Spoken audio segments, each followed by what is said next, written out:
Martin, I'll come to you in a bit about Ten Hag. Simon, during the break there, it sounded like you were beginning to defend Erik Ten Hag. Where are you at with Ten Hag as things stand right now? Because from what I can see here, not many United fans are having Ten Hag.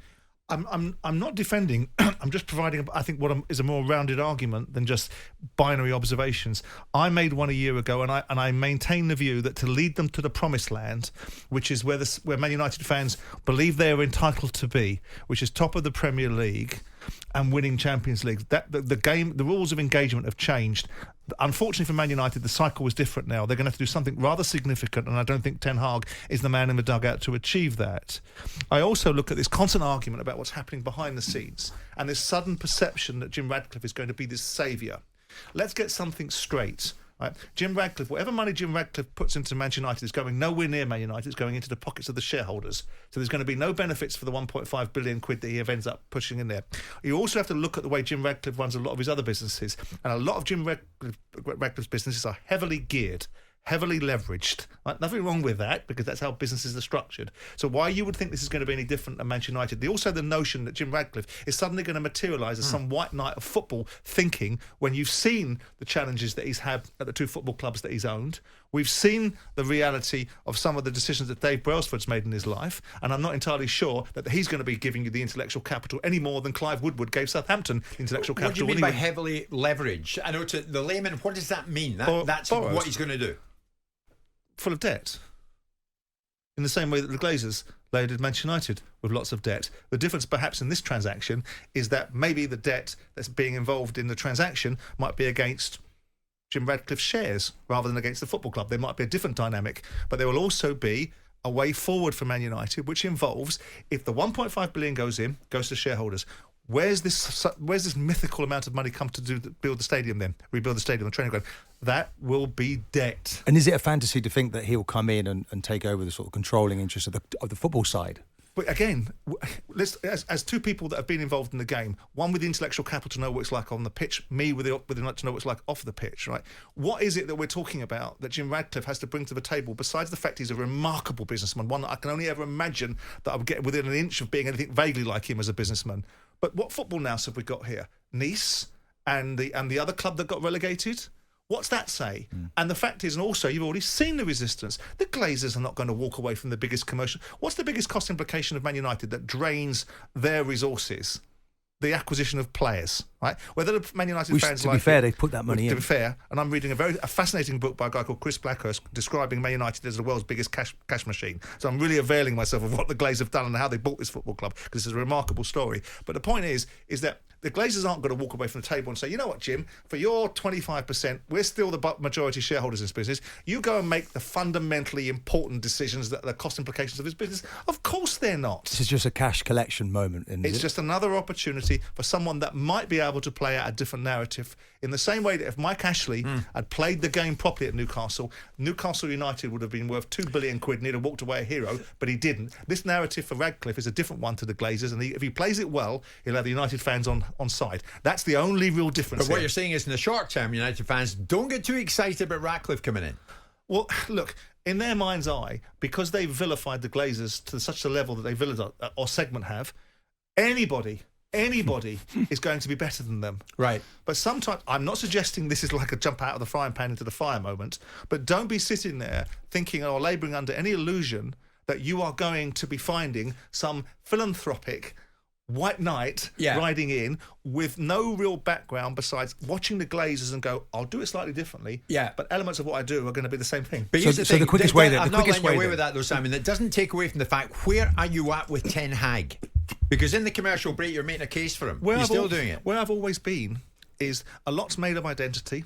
A lot's made of arguments about what managers can and shouldn't do. We're talking about Arteta now as if he's the second coming, because he's found a way to play and he's prepared to go down that route. Right? Hasn't won him very much at this moment in time, but he's on the cusp, and we're looking like an Arsenal side that's getting closer. They still ain't going to win the league, and they're still not going to win the things. Ten Hag. Now you look 18 months into Arteta's tenure. People were suggesting, me included, if he goes and loses away to Norwich, this guy's in trouble. So you've got to give 10. If you've got him in place, and you've got him in place because you understand the reasons why you've got him there, you've got to give him his head. And some would say, yeah, we've given him his head. We spent 400 million quid, but that's the boardroom's problem. The boardroom aren't crying about what's been spent. The fans are saying, we've got a £73 million player. But he's been crap since he walked through the door. So what? But let me bring you right up to date. Manchester United have lost half of their games in the Premier League this season. The most defeats from their opening 10 games of a league campaign since 86-87. Yep. Why should United fans say, this is our guy? I don't believe he is the guy for the job. And I think it's quite different to the Arsenal comparison when you look at what... last season, okay, it was a good season. They reached 2 finals of domestic cups. They came third in the league. They qualified for the Champions League. So that was success. But now we're in the second season, and you like to say, okay, he's worked it through. He's seen who the leaders are. He's got a plan in mind, and we're not seeing that now in the second half of this second season. You look at the games at the start, Jim, right from the beginning against Wolves. They were lucky to beat Wolves, and you were like, even Forest were 2-0 up. Sheffield United was a really difficult game for them. So they've not played with as any... it was for Man City, and as it was for Tottenham. They haven't played with any control, though. We've seen Manchester City play with control. I mean, look, just a word on this, Jim. We are seeing one of the best teams we've ever seen, Man City. And that's right, too. And the club is light years now ahead of Manchester United and pretty well everybody else in the Premier League. Everything they do is, but they do it first class. But it is excellent. I'm telling you now, the moment that fella walks out of that dugout, a cycle will change at Man City. I don't care what Man City fans believe. I don't care what the views they subscribe to, that it'll be a lasting legacy. As soon as Pep goes, there'll be a challenge on that football pitch. But why is there? They're going to make the absolute maximum. But who's going to beat him anywhere? I mean, let's have it right. If you've got resources behind you that can buy the best players, you've got the best bleeding centre forward in the world, you've got the best coach in the world, you've got unlimited resources, you're entitled, with respect, to have the opportunity to be the best team. The only question is, that's how what we've done. They stolen that march? How have they stolen that we're march? talking here about... Have they got they've won 14 trophies, haven't we? Yeah. I tell you why they stolen that march. And the same reason why Arsenal haven't won the Premier League for 20 years. Because cycles change. And evolution is something that evolves itself in a different way for different football clubs. No one dominates forever. So then you strive for greatness, don't you? You look then, you scratch the surface and you find somebody that can bring a winning type personality into the building. Then look at them. He can't. He's not there right now, is he? No, but look at them. And look at the arguments about Moyes, look at the arguments about Louis van Gaal, look at the arguments about Jose Mourinho. The only misstep that I think they've made on paper and in front of their eyes is Ole Gunnar Solskjaer. The rest of them, there's a raison d'etre behind it. There's a commercial set of thinking both off the field and on the field. And they lose 3 years. And I maintain people can turn around and say, I've got an agenda, that was damaging for United. And Ten Hag has walked into a culture which is toxic on the terraces towards the ownership, is dropped its standards to a level that you're fighting a constant battle. You're building a house on quicksand. And you're cementing problems. But it has to be an upward curve, doesn't it? When Pep first came into the building, that was the first season. First season, he never won a trophy. But and look at the players that left the football club. And like I just gave the example, and I think we're in the same space, but for different reasons. Liverpool beat United, and there's 3 articles about how brilliant Liverpool are, and there's 11 articles about how bad Man United were. The focus of the Man United job is so difficult and so different than Man City, than any other job. And that's the price on the ticket. And that's the price because of the iconic nature of this club. So you've got to be really definite. This is Gaz, a Manchester United fan. I know what you'll say here, Simon. I don't know what you'll say, Martin. Gaz, I'd rather have Ole back at United than Ten Hag. At least it was a style of football when he was there. Who, Jim? Ole Gunnar Solskjaer.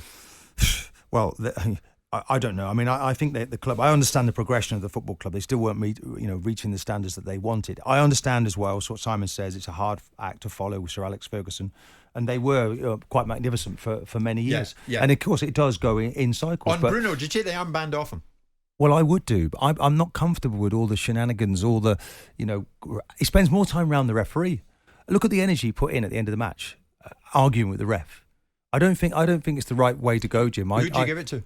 Well, again, I don't know the group well enough, but I would take it away from him. I'm not even certain he should play right now, Fernandes, because he's at a 10. He's a 10 playing in a wide position. He doesn't really put the work rate in. When they haven't got the ball, I don't know where he is. He disappears on the pitch. So it's kind of like, for what they want now, do they need something better? Somebody more workmanlike in that midfield? I mean, but Tomedy is now fast becoming their almost most important player. Last year, they were looking to get rid of him. It's the messages in the team.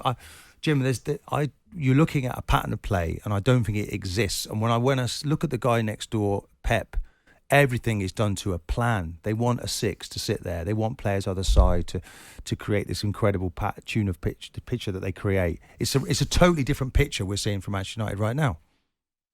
Ten Hag, of course, is a man in charge for how much longer? How much of the flack should he be taking this morning after another defeat at the hands of Manchester City? We're at 11:15. Jim White and Simon Jordan. Monday to Friday mornings from 10 on AM, on DAB, via the talkSPORT app and on your smart speaker. talkSPORT.